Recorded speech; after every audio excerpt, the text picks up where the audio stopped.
옛날 옛적 조선시대 한 작은 마을의 창조와 발견 중에 머리가 아프기로 유명했던 서연이라는 소년이 살고 있었습니다. 서연은 무엇이든지 알고 싶어 했고 그 호기심 덕에 마을 도서관에서는 항상 인기 없는 책들, 특히 태계 이황 선생님이 그를 껴안고 있었습니다.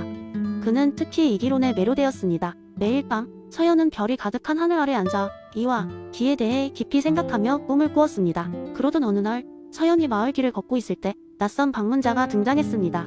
그는 매일 새로운 것을 발견하고 말썽을 일으키기로 소문난 마법사였는데 이 마법사는 자신이 들은 대로 서연의 호기심에 대한 이야기를 듣고 왔다고 말했습니다. 너는 진리를 추구하는 어린 학자라지?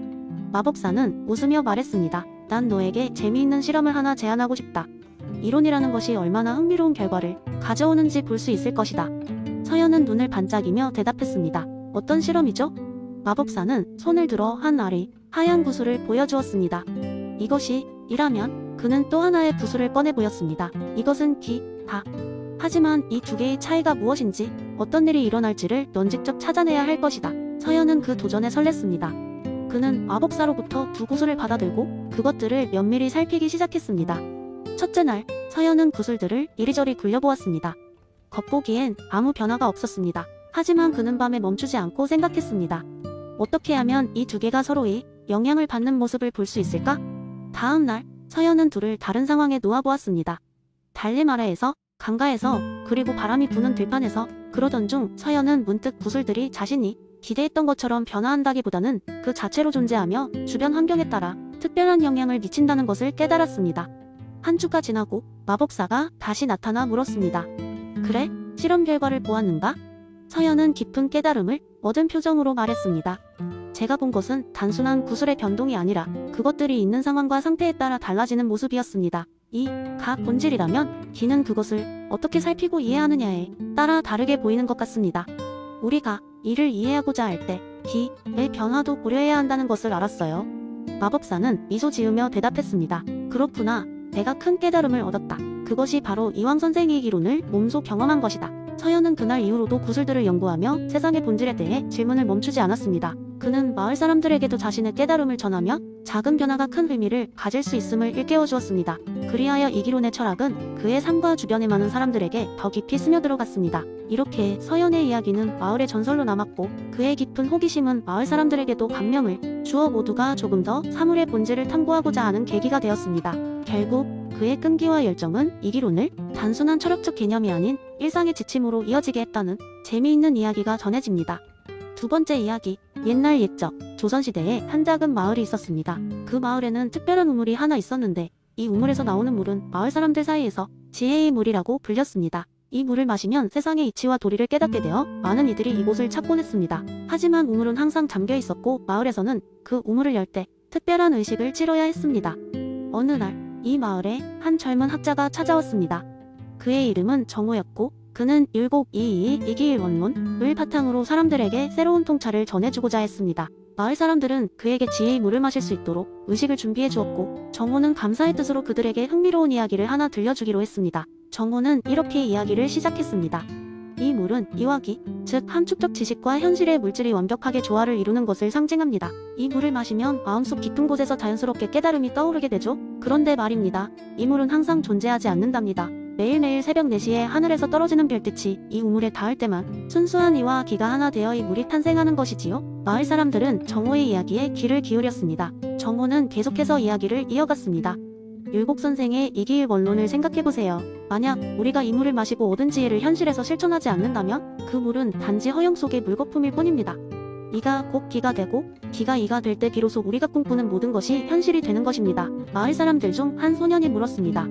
하지만 우리는 어떻게 이와 기가 조화를 이루게 할 수 있을까요? 정호는 미소를 지으며 대답했습니다. 바로 여러분의 마음속에서부터 시작하면 됩니다. 마음은 매일매일 기를 통해 변화를 일으키죠. 여러분이 어떤 생각을 하고 어떤 행동을 하느냐에 따라 이가 기로 변하고 기가 다시 이로 돌아오는 순환이 이루어집니다. 그 순간 정호는 주머니에서 작은 씨앗을 하나 꺼냈습니다. 여러분, 이 작은 씨앗을 보세요. 이 안에는 나무가 될 수 있는 이가 잠들어 있습니다.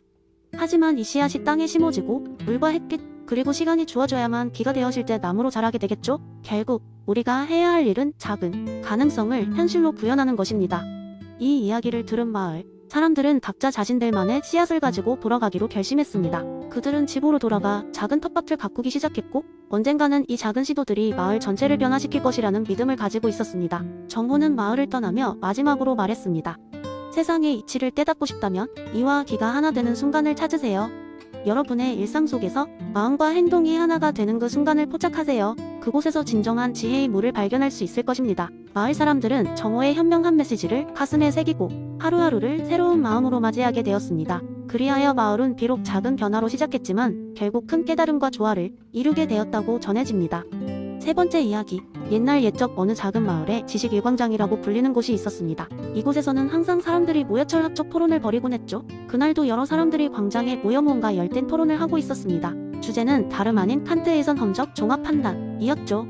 한가운데 서 있는 이는 회색 수염의 현자라고 불리는 노인이었습니다. 그는 마을 사람들이 어려운 철학적 개념을 보다 쉽게 이해할 수 있도록 항상 재미있는 썰을 풀어주곤 했습니다.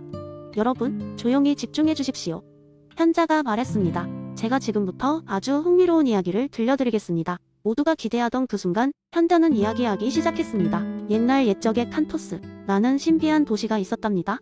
이 도시는 보이지 않는 특별한 힘으로 감싸져 있었죠. 그곳에는 이너사이트라는 특별한 능력을 가진 사람들이 살고 있었습니다. 이 이너사이트는 허구의 세계를 넘어서는 진리를 꿰뚫어 볼 수 있는 능력이었죠. 현자가 이야기를 계속했습니다. 칸토스의 사람들은 외부 세계의 모든 정보를 시간과 공간이라는 거대한 틀에 넣어 생각했습니다. 이론적으로 보자면 그들은 세상의 모든 정보를 경험하지 않고도 이해할 수 있었죠. 이런 독특한 능력 때문에 칸토스는 매우 평화롭고 진보적인 사회를 이루고 있었습니다. 하지만 어느 날 현자가 목소리를 낮췄습니다. 어느 날 외부로부터 한 철학자가 도시를 찾아왔습니다. 그는 스스로를 지식의 탐구자라고 소개했죠.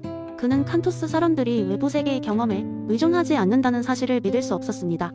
그 철학자는 사람들에게 여러 가지 도전적인 질문을 던졌습니다. 왜 하늘은 파란가? 왜 물은 둥근 지구를 감싸고 있는가? 하지만 놀랍게도 칸토스 사람들은 그 모든 질문에 답할 수 있었습니다. 그들은 시간과 공간의 틀 안에서 모든 것의 이유를 선언적으로 이해하고 있었던 것입니다. 철학자는 깊은 감명을 받았고 이 능력을 이너사이트라기보다는 선언적 종합 판단이라고 부르기로 했습니다.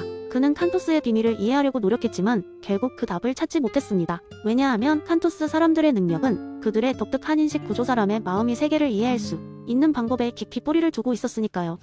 현자는 이야기를 마무리하며 덧붙였습니다. 이 이야기가 우리에게 주는 교훈은 우리의 사고가 단순히 보고 듣고 경험한 것에만 의존하는 것이 아니라 시간과 공간이라는 틀을 통해 더 깊은 진리를 이해할 수 있도록 만들어졌다는 것입니다. 칸트가 말한 선언적 종합 판단은 바로 그런 것이죠. 모인 사람들은 박수와 함께 현자의 재미있는 이야기와 깊은 철학적 통찰을 기념했습니다. 사람들은 각자 일상으로 돌아가면서도 그날의 이야기를 잊지 않았습니다. 칸토스의 신비로운 도시와 그들이 이너사이트는 여전히 많은 사람들의 대화 속에서 계속 회자되었습니다. 네 번째 이야기한 옛날 작은 마을에 사는 톰이라는 의심 많은 소년이 있었습니다. 그는 매일같이 숲속을 돌아다니며 자연의 신비를 탐구하곤 했습니다. 어느 날 톰은 숲속 깊숙이 자리한 거대한 도토리 나무 아래 앉아 쉴 때 우연히 땅에 떨어져 있는 하나의 도토리를 발견했습니다. 도토리를 손바닥에 올려놓고 그는 중얼거렸습니다. 이 작은 녀석의 목적은 뭘까? 그렇게 생각한 톰은 그 도토리를 마을의 모든 현자들에게 보여주며 물었습니다. 첫 번째로 찾은 것은 마을의 농부였습니다. 농부는 웃으며 말했습니다. 도토리의 목적이란? 나에겐 간단하지. 그것은 먹고 힘을 내기 위한 것이지. 돼지들이 가장 좋아하는 간식이란다. 톰은 고개를 끄덕이며 고마워했습니다. 하지만 여전히 뭔가 부족하다는 생각이 들었습니다. 이어 그는 목수의 작업장으로 갔습니다. 목수는 도토리를 한참 동안 바라보다가 진지한 얼굴로 대답했습니다. 도토리의 목적? 나무를 위해 씨앗이 되는 거지. 언젠가 참나무로 자라 높은 하늘을 뚫고 세상에 그늘을 드릴 수 있을 거야. 나무는 우리에게 집을 지을 재료가 되어주고 불을 피울 땔감이 될 수 있지. 점차 도토리가 단순한 간식 이상의 것임을 이해하기 시작한 톰은 마을의 학자도 찾아갔습니다. 학자는 도토리를 손에 들고 깊은 생각에 잠겼습니다. 도토리의 목적은 아마도 그것이 자연에서 담당하는 역할들일 거야. 예를 들어 숲의 생태계를 건강하게 유지하는 것이지. 참나무로 자라며 여러 동물들에게 서식지를 제공하고 숲의 균형을 유지하는 중요한 구성원이 되는 거란다. 톰은 동물들에게도 질문하기로 했습니다. 그는 가까운 숲속에서 만난 다람쥐에게 물었습니다. 다람쥐는 재빠르게 도토리를 쥐고는 말했다. 내게 도토리의 목적은 생존이야. 겨울 동안 먹을 것을 저장하게 해주니까 말이지. 도토리가 없다면 난 추운 겨울을 버티지 못할 거야. 그렇게 톰은 마을을 돌아다니며 다양한 답변을 얻었고 각자의 입장에서 도토리의 중요성과 목적을 알게 되었습니다. 그러나 톰은 여전히 몸바 빠진 기분이 들었습니다. 그래서 그는 마지막으로 마을의 가장 지혜로운 노인을 찾아갔습니다. 노인은 부드러운 미소를 지으며 톰을 환영했습니다. 톰은 다시 한번 그의 도토리를 보여주며 질문을 던졌습니다. 정말 이 작은 도토리의 목적은 무엇인가요? 노인은 잠시 생각에 잠겼다가 답했습니다. 도토리의 목적이란 것, 그것은 단 하나가 아닐세. 그것은 자연에서 그리 간단하지 않은 것이기도 하네. 우리가 살고 있는 이 세계처럼 그것도 여러 층위의 목적을 동시에 가지고 있지. 마치 우리가 인생에서 여러 목적을 추구하는 것처럼 말일세. 하지만 너에게 가장 중요한 교훈은 목적은 우리가 그것을 어떻게 바라보고 어떤 가치를 부여하느냐에 달려 있다는 것이란다. 톰은 이 말에 큰 깨달음을 얻었습니다. 도토리의 목적이란 단지 한 가지가 아니라 생명, 성장, 그리고 더 큰 자연의 과정 속에서 각각의 역할을 수행하는 다면적인 의미라는 것을 깨달았습니다. 그리고 그는 자신의 삶에서도 그와 같은 다양한 목적을 찾아 나가야겠다고 결심했습니다. 이렇게 아리스토텔레스의 목적론은 몇천 년의 시간을 넘어 작은 소년 톰에게까지 도달하여 그의 삶의 깊은 통찰과 의미를 불어넣었습니다. 그날 이후 톰은 숲속을 더 깊이 이해하게 되었으며 그 속에서 자신의 길을 찾아 나갈 힘을 얻게 되었습니다.